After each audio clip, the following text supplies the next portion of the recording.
তো গাইস আপনারা কি জানতে চান যে আপনারা ইনস্টাগ্রামের মধ্যে কোন পোস্টে কাকে কি কমেন্ট করেছেন? আপনি যদি 2 বছর 3 বছর আগে কি কমেন্ট করেছেন সেটা যদি বার করতে চান তাও বার করতে পারবেন। রিসেন্ট যদি এখন যদি আপনি কাউকে কমেন্ট করেছেন কি সেটা যদি বার করতে চান তাও বের করতে পারবেন। কোন পোস্টে কমেন্ট করেছেন তাও দেখতে পারবেন। তো ভিডিওটা অনেক ইন্টারেস্টিং হতে চলেছে, তো বিনা কোনো স্কিপ করে সম্পূর্ণ ভিডিওটা দেখতে হবে, তাহলে আপনি শিখে যাবেন। তো চলুন বেশি সময় নষ্ট না করে চলি ডাইরেক্ট ভিডিওর দিকে। তো প্রথমে ইনস্টাগ্রামের কমেন্ট চেক করার জন্য জাস্ট ইনস্টাগ্রাম অ্যাপটিকে ওপেন করবেন। ইনস্টাগ্রাম অ্যাপটিকে যখনই ওপেন করবেন নিচে যে আপনাদের প্রোফাইল আইকন পেয়ে যাবেন, এখানে ক্লিক করবেন।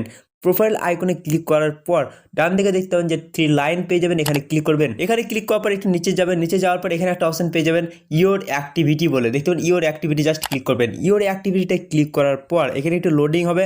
তো লোডিং হওয়ার পর এরকম ইন্টারফেস পেয়ে যাবে। তো এখানে আপনাদের কমেন্ট চেক করার জন্য দেখতে পাবেন 2 নম্বরে অপশন দেওয়া আছে কমেন্টস বলে, এই অপশনে আপনাদেরকে ক্লিক করতে হবে।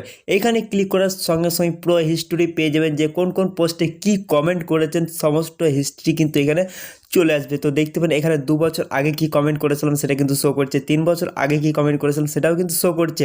তো এইরকমভাবে কিন্তু আপনি খুবই সহজে কোন পোস্টে কি কমেন্ট করবেন সেটা কিন্তু এখান থেকে দেখতে পেয়ে যাবেন। দেখতে পাবেন ডান দিকে কিন্তু পোস্ট শো করছে এবং পোস্টে কি কমেন্ট করে সেটা কিন্তু শো করছে। দেখতে পাবেন এখানে এই পোস্টে আমি কি কমেন্ট করেছিলাম, দেখতে পাবেন এখানে 3 বছর আগে কমেন্ট কিন্তু এখানে শো করছে। রিসেন্টে যদি আপনি বার করতে চান তাহলে রিসেন্টে কিন্তু উপরের দিকে পেয়ে যাবেন। ঠিক আছে, তো এরকমভাবে কিন্তু আপনি খুবই সহজে যে কোনো পোস্টের আপনি কমেন্ট হিস্টোরি বের করতে পারবেন, সেটা রিসেন্ট হোক না কেন অথবা 4 বছর 5 বছর আগেও হোক না কেন, আপনি খুব সহজে কিন্তু বের করতে পারবেন। তো ভিডিওটা দেখে যদি আপনার একটু কাজে লাগে, উপকার আসে, অবশ্যই ভিডিওটা একটা লাইক করবেন, আপনাদের বন্ধু বান্ধবের সঙ্গে ভিডিওটা শেয়ার করবেন। চ্যানেল নতুন হয়ে তাহলে অবশ্যই চ্যানেলটা সাবস্ক্রাইব করে এই চ্যানেলে ভিডিওটা আপনাদের কেমন লাগে সেটা কিন্তু অবশ্যই কমেন্ট বক্সে জানাতে ভুলবেন না। দেখা হবে একটা কোনো ইন্টারেস্টিং ভিডিওর সঙ্গে, তখন আমাদের চলে টাটা বাই বাই।